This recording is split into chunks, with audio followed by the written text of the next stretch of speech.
আজকে ব্রেকফাস্টের সাথে খুব সুন্দর একটা রেসিপি করব। কাবলি চানাটা আমি বয়েল করে রেখে দিয়েছি, ছেঁকেও রেখেছি।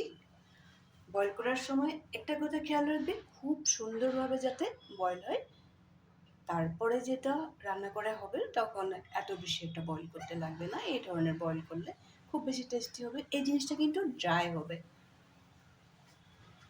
সামান্য পরিমাণে এখানে মশলা দেওয়া হবে, আর বেশি কিছু দেওয়া হবে না।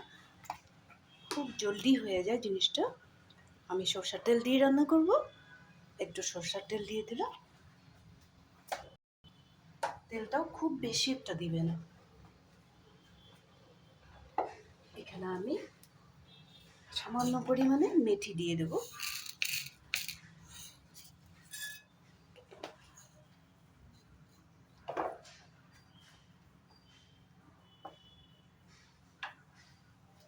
আমি প্যানটা একবার বসিয়েছিলাম, বেশি গরম হয়ে গেছিল, যার জন্য অফ করে দিয়েছিলাম। এখন আবার জ্বালিয়ে নিলাম।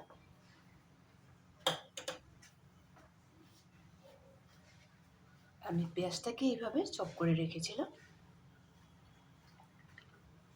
পেঁয়াজটা দিয়ে দেব। ননস্টিকের প্যান তো, খুব বেশি গরম না হতে দিয়ে দেবে।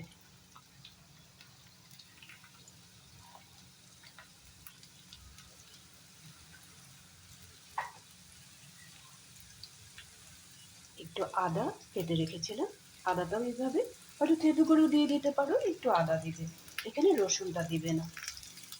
কাঁচা লঙ্কাটাও দিয়ে দেবো।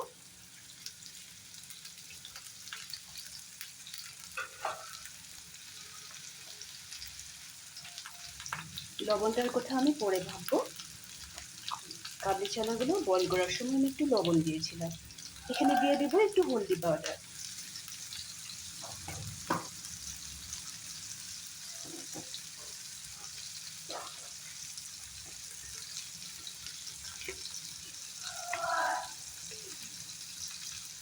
একটু গোলমরিচের পাউডার।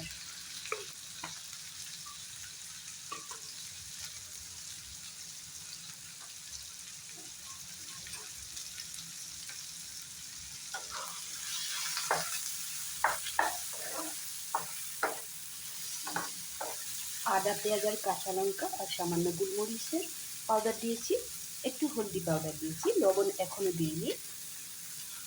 এখন আমি ভালো করে পেঁয়াজটাকে লাল লাল করে ফ্রাই করে নেব। কাবলি চানাটাতে যাতে মশলা ফ্রাই করবো, তার জন্য সামান্য পরিমাণে মশলাটা একটু দিতেই হবে। একটু জিরা পাউডারও দিয়ে দিলাম।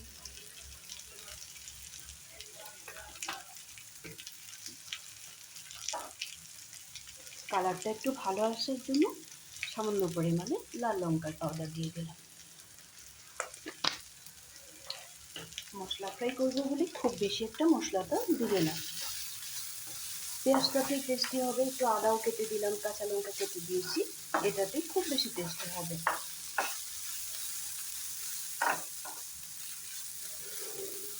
মশলাটা আমার খুব সুন্দর করে ফ্রাই হয়ে গেল। এখন এখানে আমি ছেঁকে রাখা কাবলি চানাটা দিয়ে দেবো।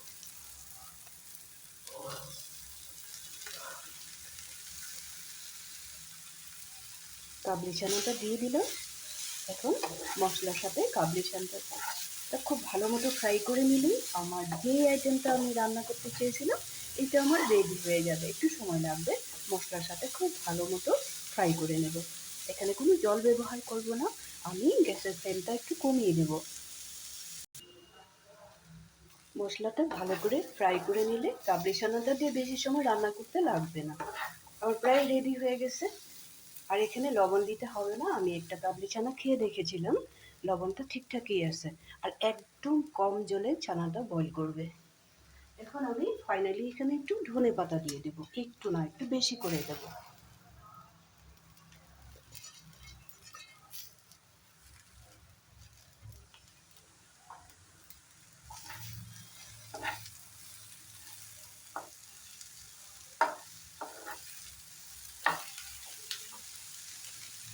চানাটা ভালো করে বয়েল করে নেওয়াতে কত তাড়াতাড়ি হয়ে গেল দেখলে তো।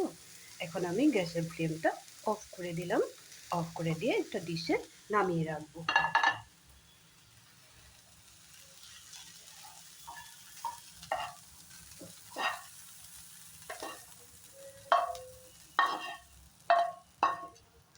এইভাবে ব্রেকফাস্টে আগের দিন যদি কাবলি চানাটা ভিজিয়ে রেখে দাও, জাস্ট কুকারে একটু বয়েল করে নেবে, আর কম জলে বয়েল করবে, বারবার বলে দেবো কম জলে বয়েল করবে। বয়েল করার সময় একটু লবণ দিয়ে দেবে।